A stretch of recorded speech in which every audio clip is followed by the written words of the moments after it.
Welcome to another episode of 3rd and 3 with Coach Roger Holmes. I'm Jason Holcomb, joined as always with the coach. Coach, didn't have the result we wanted last week, but the fact of the matter is we're still region champs for a second year in a row. I know you have to be proud of the young men. Let's talk about last week's game. What are some of the things that you took away as positives against Waco? Jason, I felt like, as a football team, we played a decent football game. We made some very critical errors.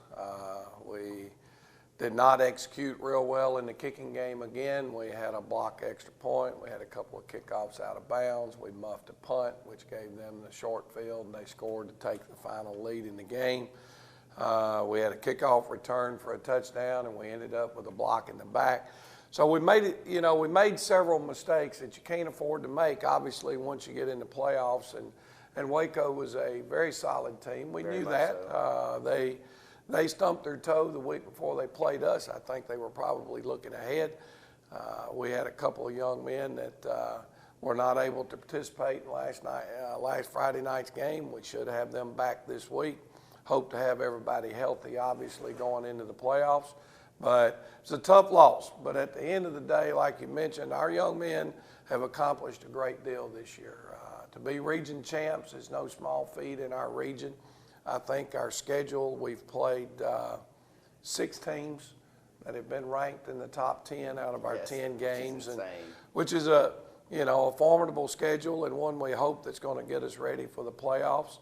We've set a lot of school records, and some of those type things are things that these young men can cherish forever. Now, obviously, they wanted to be undefeated, and that's a tough pill to swallow. And all the credit goes to Waco in how well they did play, no turnovers and those type things. But at the end of the day, we've got to regroup, refocus, and get ready to go to work. Yeah, the second season starts right now, so there's no reason to sit here and worry about spilled milk. It's gone, it's wiped up, it's time to worry about Early County.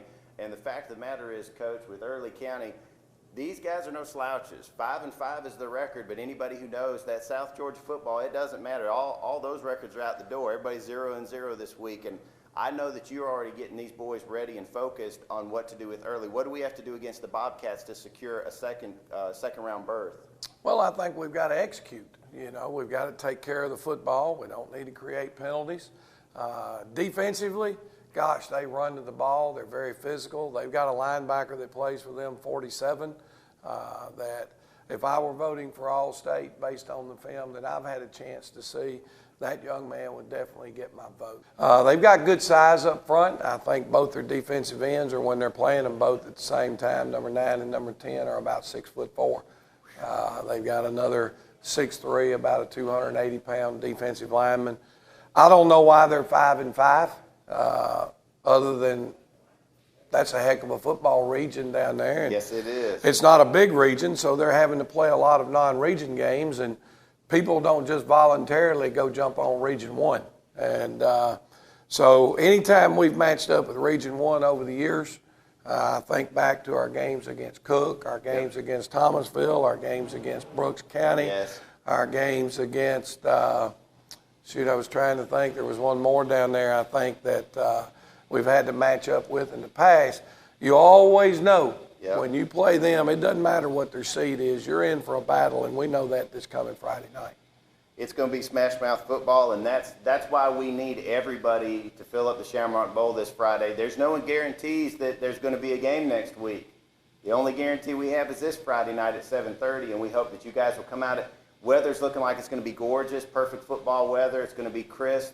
It's going to be beautiful. It doesn't look like right now any rain's in the forecast, so we want you guys to come out and pack the bowl. I'm certain that tickets are already on sale over at the high school if people are wanting to buy those tickets now. And they're $8 this round. First round of the state playoffs is $8, and love for you to go ahead and get your tickets in advance. Most definitely, because we need this Shamrock Bowl packed for these young men.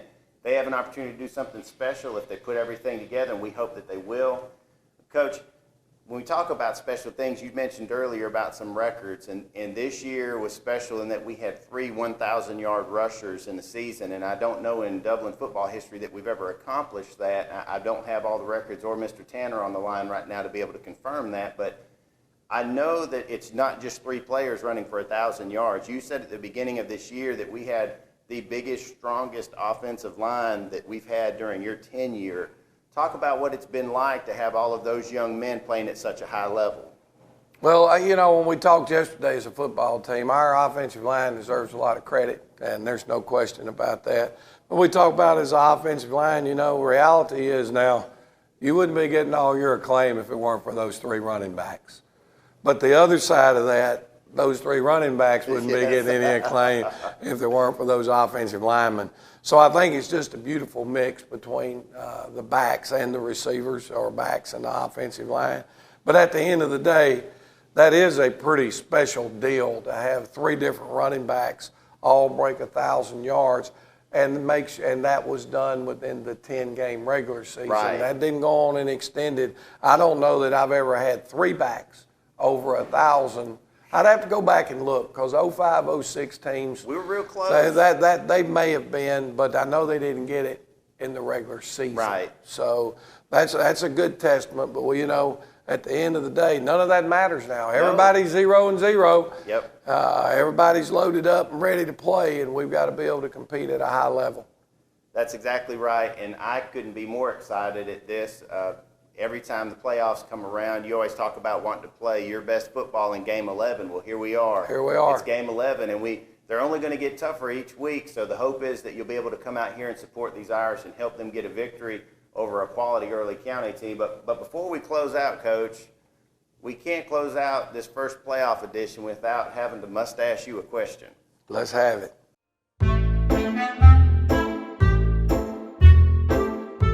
All right, Coach, well, we're back, and this week's mustache matchup is kind of a unique one. I say that every week, but we didn't want to go getting all crazy playoff stuff. I wanted to find some out-of-the-wall mustaches for us, and the ones that I found are pretty off the wall, both in name and in style. So this week's matchup, we're going to go ahead and go to the storyboard here.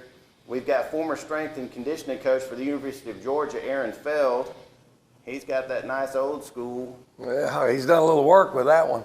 Yes, he's using the polish on that one. And then just recently, he's been getting a lot of attention is Jake Zembiek over at Penn State. He's a student assistant, and he might be getting just as much attention for those gold chains as he is for those mustaches. But at any rate, we want to go ahead and put those in front of you. Who are you going to pick this week, Coach? I got to go with the former Bulldog, simply because it looks like he spent a little more time training and working on that mustache. And I think the other guy might be getting his attention over all them gold chains around his neck. So Yeah. Let's go with the former dog. So we're going Aaron Feld this week. We're also going here at Shamrock Bowl against Early County. Tickets are on sale for $8. Be sure to check those out. If you ever have a question, don't be afraid to send us a note on Facebook. Be sure to like us and follow us on Facebook, Instagram, Twitter, everywhere else. And let's hope for another episode next week at 3rd and 3 with Coach Roger Holmes.